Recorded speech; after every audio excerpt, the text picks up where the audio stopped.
Hello and welcome back to the Doctor Who Marathon. I'm your host McEdam, and today we're going to be talking about the final story in the classic era of the British sci-fi TV programme Doctor Who.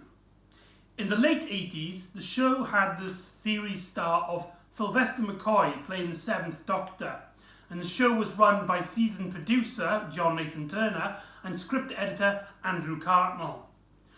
When they kicked off this particular era of the show, they had many criticisms along their way, including, but not limited to, the sarcastic, slapstick nature of the show, the poor production, which made the show feel really amateur compared to previous seasons, especially comparing it to the 4th, 5th and 3rd Doctor's eras.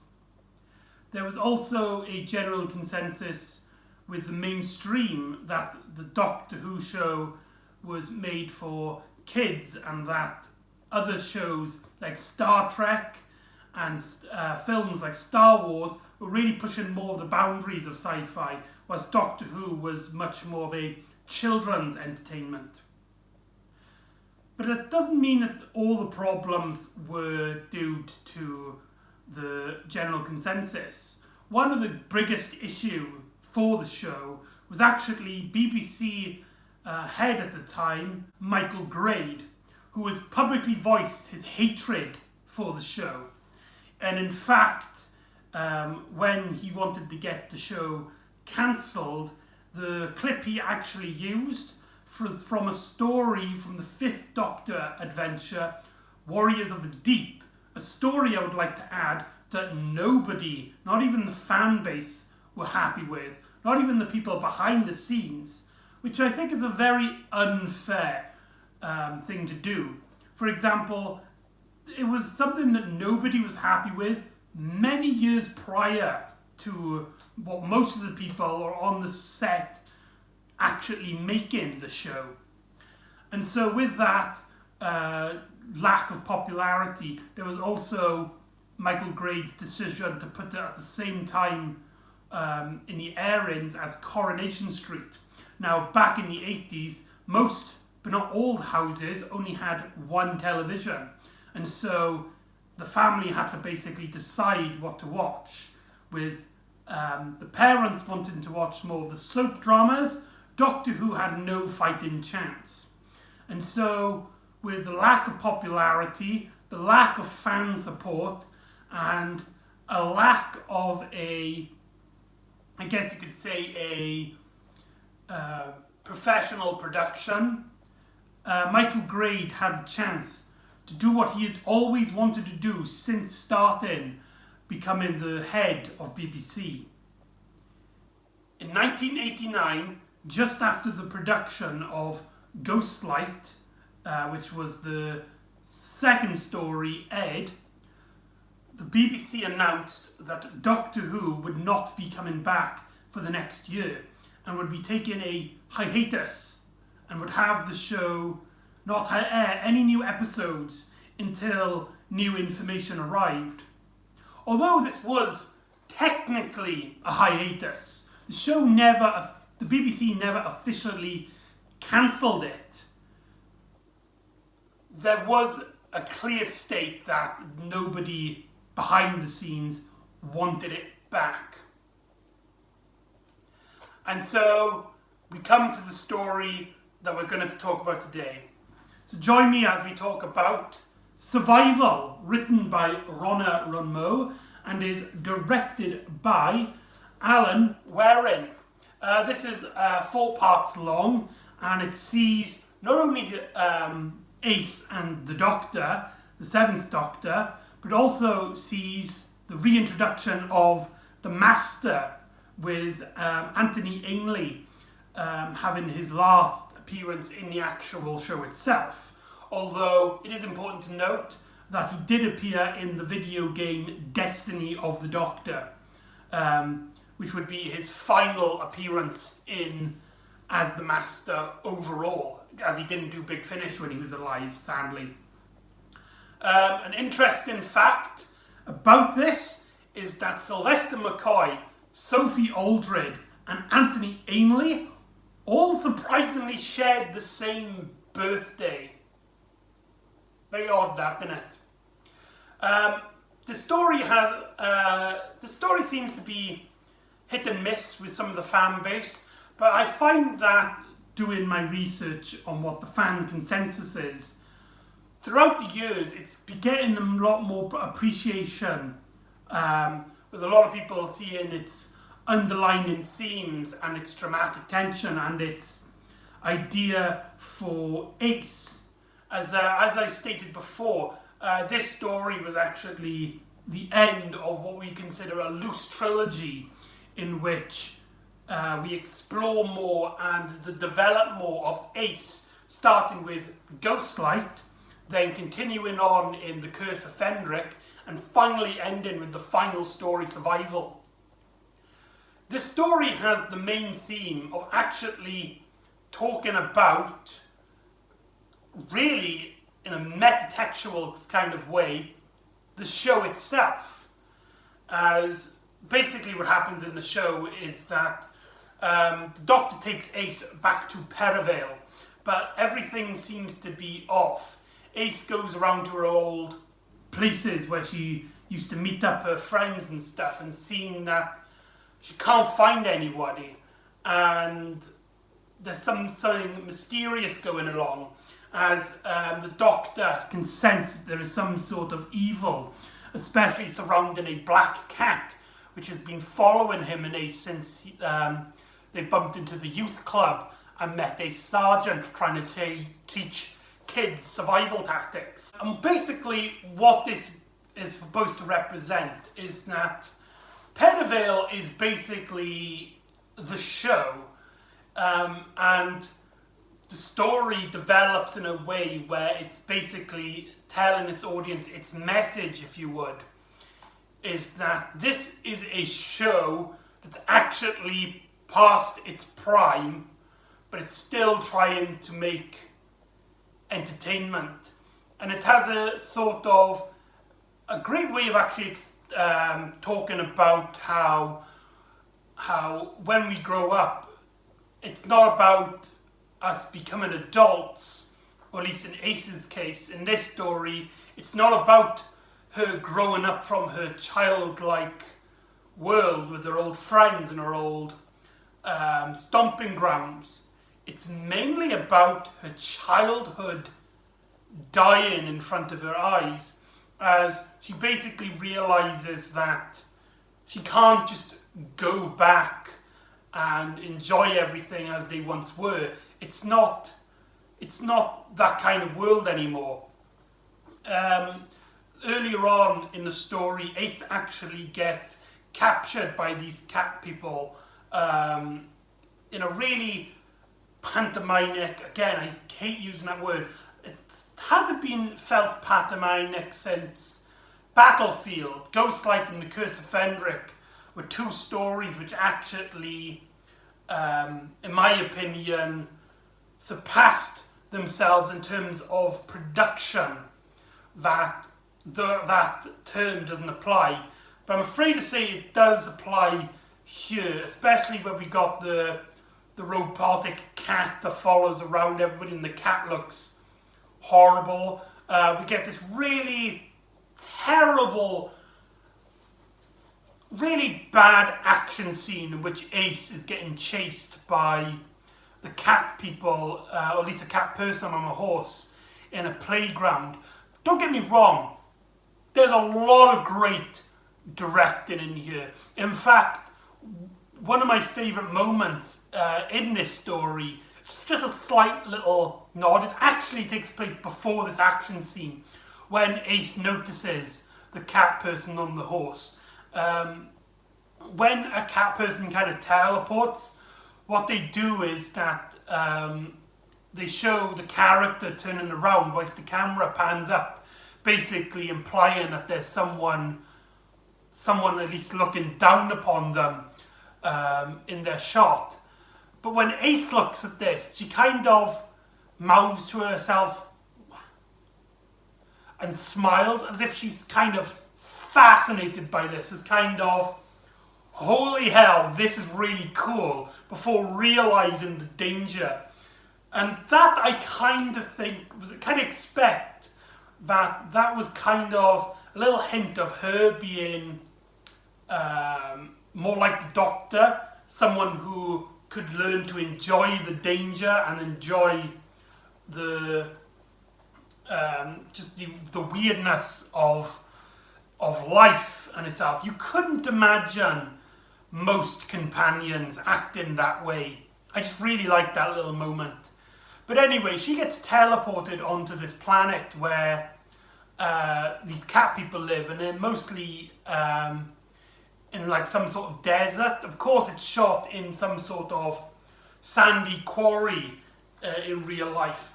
But the directing in it seems really good for quarry shooting. There's a lot of still photography. There's a lot of scenes where the camera doesn't move, which some might say is a criticism. But actually, in this story, it actually really works and has a sort of purpose. As this is a world where, unlike the Doctor and Ace's world, doesn't change that much. It's about people giving in into their animal instincts. In fact, we later learn that the Master is controlling these creatures and controlling everyone, and he is also getting possessed by the planet. As he explains, the planet is semi-sentient and is kind of like has some sort of hive symbiotic connection with the cat creatures. And when they start fighting with each other, then the planet starts basically crippling, and volcanoes and cracks start to appear. And if too many cat people fight each other, then the world will get destroyed. And what happens as well is that the planet kind of infects people to give in into their animal instincts, where they will slowly start turning into cat people. Now let's talk about the Master's role in this story. Originally, Rona Munro wasn't scheduled to write a Master story. In fact, this story, which was originally called Cat Flap, was actually intended to have no returning monsters. Andrew Cartnell gave out the word. It's like, right, we need a script that doesn't have any recurring monsters, just something to prove to us production team that you're a good writer and that we can, and if we like you enough, we will continue your work to write for more Doctor Who.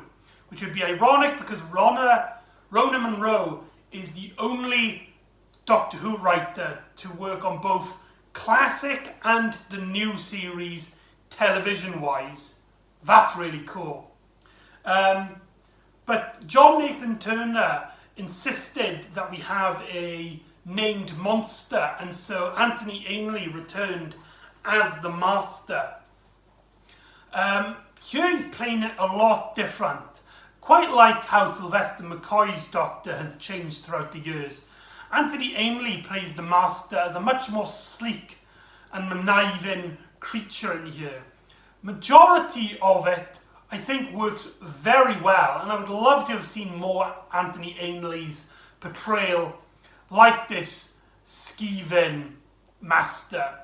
But I'm afraid I don't think his plan works in terms of the plot. You never really get the feeling of what he's trying to do. The Doctor later explains, like midway through the story, that the Master's trying to escape because he got on this planet and was stuck. To which later on the Doctor accidentally gives him a way out by saying that he needs to capture someone and turn them into a cheetah people where they can teleport back to Earth. But there's a few inconsistencies with this whole idea. For example, the Master had control of the cat people at the beginning of the story. So, what? Second, he's also possessed by the cheetah virus, the the virus which is turning people into these cat-like creatures. One of Ace's old friends, I can't remember his name, he basically becomes the Master's companion in this story. Ace gets it as well, but it seems like only a handful of characters actually can gain this teleporting ability. So, by explanation, the Master should be able to teleport himself out. But, yeah, and in terms of the plot and the pacing, he does really feel like a second-hand thought. It really feels like he has no real purpose in the plot until the very end, when him and the Doctor confront each other for the last time, or at least the last time in his Anthony Ainley body, which he stole from Nessa's father. Isn't that weird? Isn't that really strange how this is still the same body as Nessa's father is still walking around? I find that, I don't know, I just find that really odd. It's like Ness has been gone in the show for nearly 8 years at this point, but yet he's still in her body, and so the Doctor knows this, so it's strange that doesn't play a part at all. It's very strange, but it still means that the story around the Master anyway still has some great theming with survival of the fittest and giving in into your instincts. We get some really great scenes which are reminiscent of the later Seventh Doctor adventures, in which we see Ace basically giving in. She feels like she kind of enjoys having this virus, that it makes her want to run and forever and be part of the chase and want to hide and want to, just go into everything and chase everything. But the Doctor kind of talks her out of it. And Ace is really conflicted in this story. Another thing I never noticed until I watched the documentary on this DVD is that with this loose trilogy, we actually have a Christmas Carol idea of Ace's fears. In Ghostlight, it's about her past fears, the fear of the house that she was scared of as a kid. In The Curse of Fenric, it was her present fears, the fear of her hating her mum for seemingly no reason, and the idea of the Doctor being a being that she cannot trust. And here we have her future fears. Now, I don't really understand how the idea really works, but from the best of my acknowledgement, it's her basically going into life with no consequences, trying to go, basically ability to do whatever she wants, and not really thinking about the harm and the dangers that it comes with. And so I don't know what really that has to say to anything, but it's nice to see some more development with Ace. Ace is probably easily by far the most rounded companion of the classic series. She's the one that really had a thought out story progression in a way that you can watch each and every individual episode story and you don't feel like you're missing anything. But watching them in order is just a nice little benefit that you get. And this is this kind of story arcs that I really love. Ones that are more character driven, and two, ones where you can watch them in isolated bubbles. If you just watch Survival, if you just watch The Curse of Fenric, if you just watch Ghostlight, then you're not going to feel like you're missing anything. It's only when you watch them back to back do you then, I could kind of see a pattern going along here. That's really cool. And that's the kind of stuff that I really like in my storylines. We also get introduced to a few characters. Some of them are some of Ace's old friends, who most of them are a bit generic, namely one-off characters that only get like a few scenes to themselves. One of them is actually played by the woman who went up against Syl in Syl and the Devil Seeds of Avador, which we've talked about before, even though that in real world came out after. But we also get introduced to, I'm trying to think what Ace's male friend, the one who gets controlled by the Master. This is a character who's basically Ace at her worst. Somebody who really only cares about themselves. Basically Ace during the events of Dragonfire. Someone who is, who knows about the be, it's either be or be killed synopsis, and tries to throw away everybody who slows them down, anybody who weakens the group. There's a few scenes where he tries to kill some of his teammates on the sole premise that they are weak and their plans have failed. And with this cheetah virus going along, he quickly becomes perceptible to it.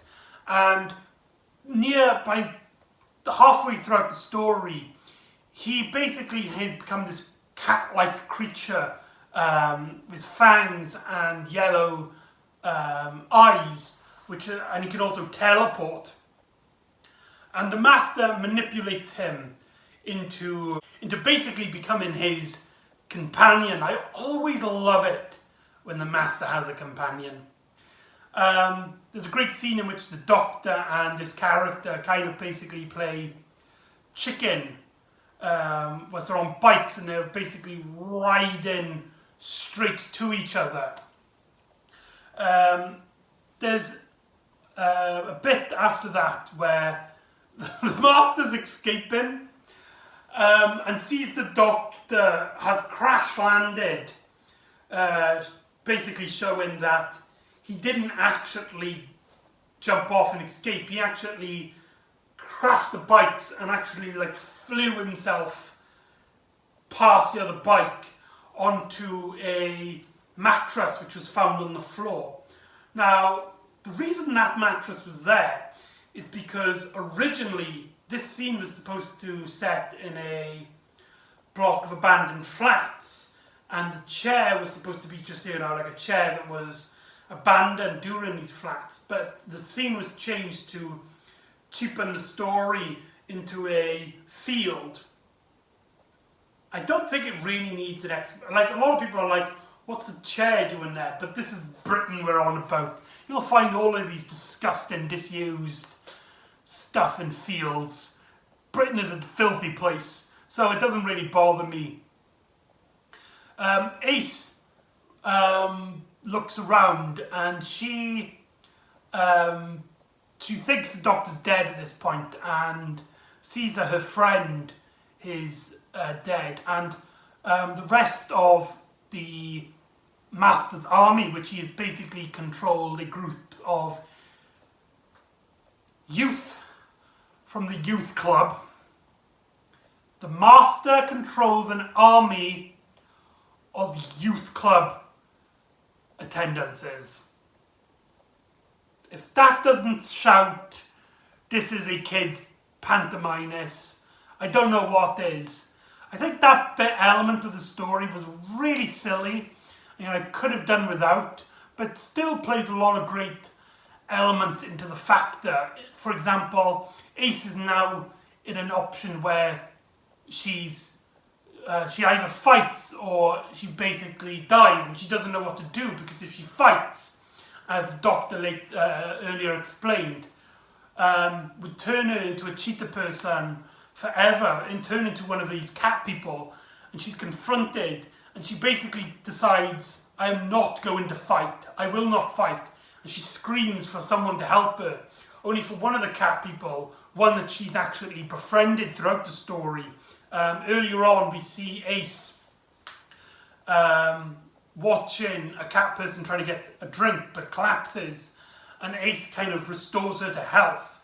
I believe her name is Kara, and Kara actually comes around and saves Ace, and she is later attacked, and I believe she's attacked by the Master, and it's revealed then that she was actually human, and that the cat people, the find where they actually look like half cheetahs, are actually the final evolution of this virus that's been going around, that's cursed Ace and the Master. What's interesting thing about here, Kara is played by none other than Lisa Barrowman, later known by Doctor Who fans as Bernice Summerfield in the Big Finish audio dramas. That's really cool, as she would be a future companion of the 7th Doctor. So that's a nice little fact.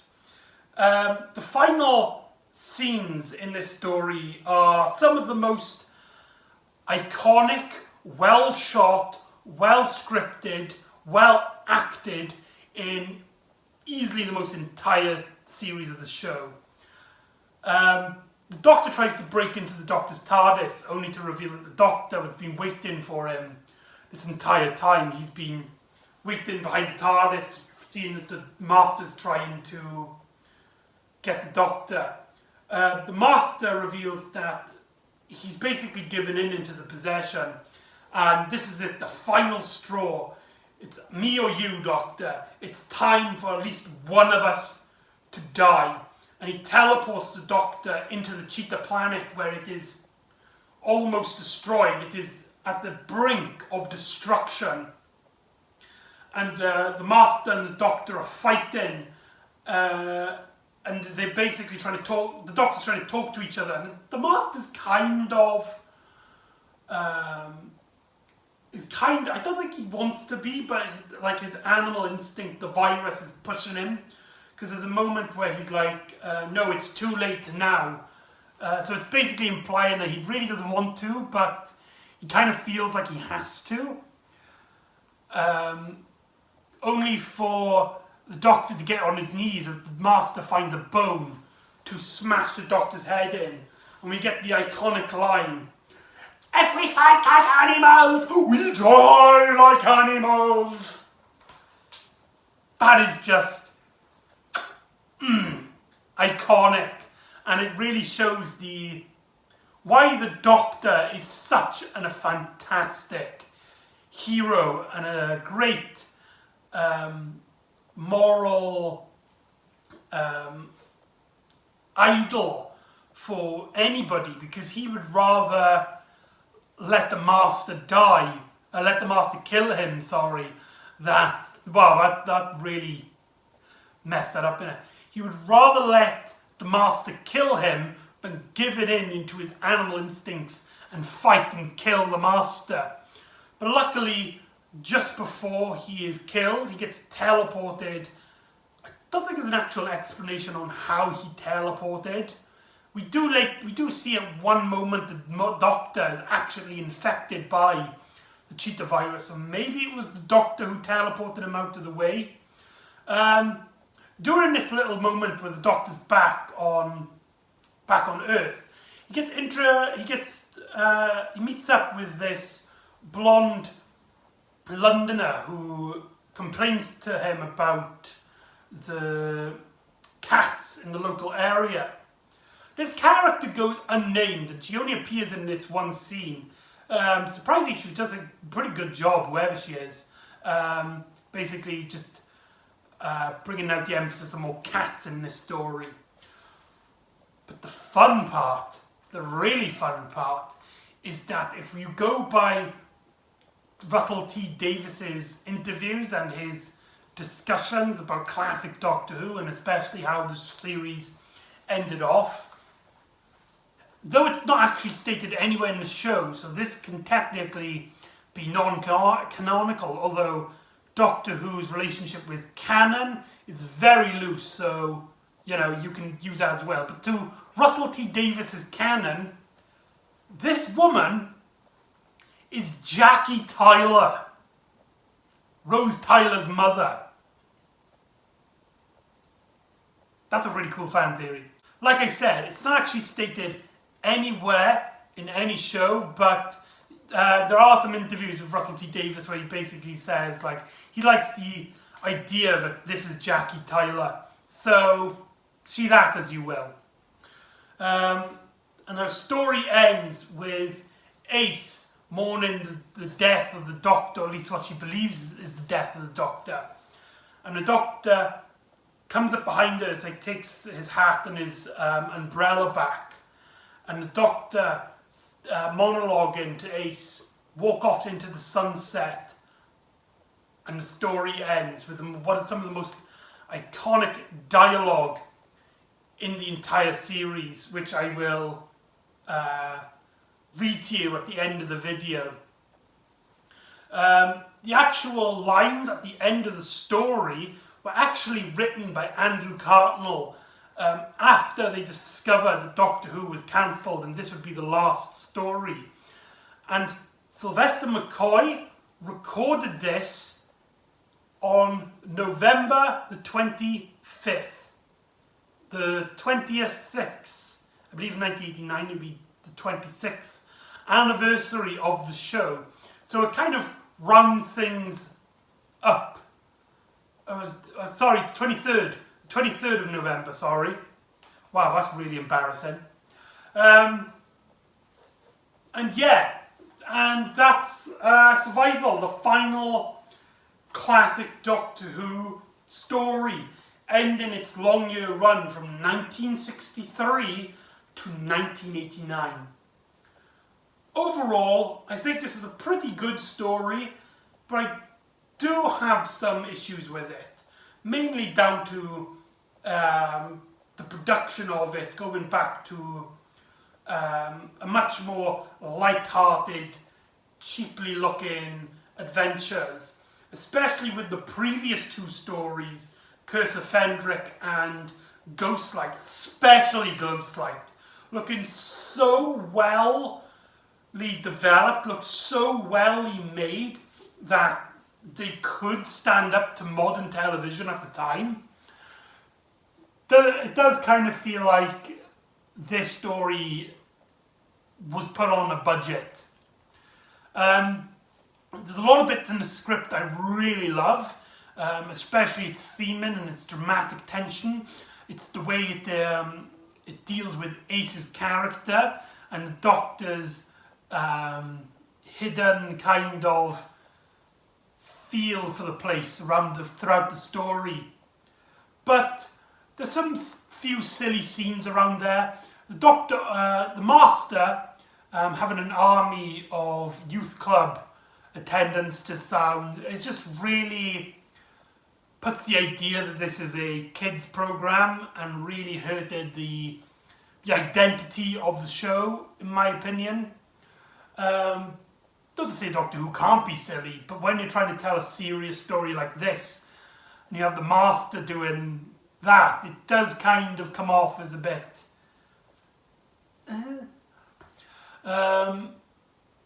but yeah, it's mostly a good story. It's just weakened by a few small details, which I will admit are nitpicks. And there you go, that's Survival.